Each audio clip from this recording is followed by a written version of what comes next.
নির্বাচনের আগে আইন শৃঙ্খলা পরিস্থিতি সন্তোষজনক নয় বলে মন্তব্য করেছেন বিএনপির মহাসচিব মির্জা ফখরুল ইসলাম আলমগীর। তিনি বলেছেন, বিএনপির কয়েক নেতা খুন হলেও সরকার কার্যকর কোনো ব্যবস্থাই নিচ্ছে না।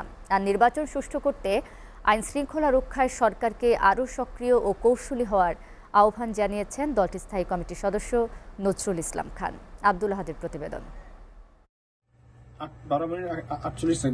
গত কয়েক মাস ধরে বাংলাদেশে টার্গেট কিলিংয়ের শিকার হয়েছেন বিভিন্ন রাজনৈতিক দলের নেতারা।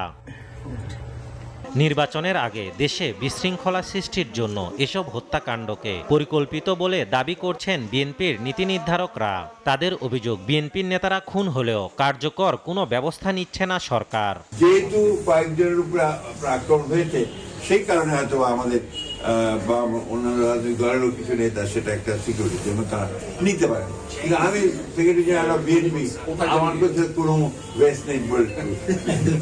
নির্বাচনের মাধ্যমে দেশে গণতন্ত্র উত্তরণ ঘটুক এটা চায় না, কিংবা যারা বাংলাদেশেরই একটা স্থিতিশীলতার বিপক্ষে, তারা তো সবাই চেষ্টা করবেই তারা আর কি, যে নানান রকমের ঘটনা ঘটিয়ে একটা অস্থিতিশীল অবস্থার সৃষ্টি করা।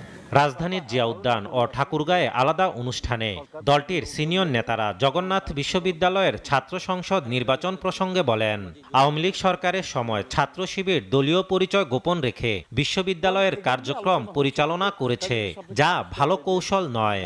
বহু বছর আমাদের যে ছাত্র সংগঠন, তারা বিশ্ববিদ্যালয় বা কলেজগুলিতে ঢুকতে পারে নাই, তারা কাজ করতে পারে নাই।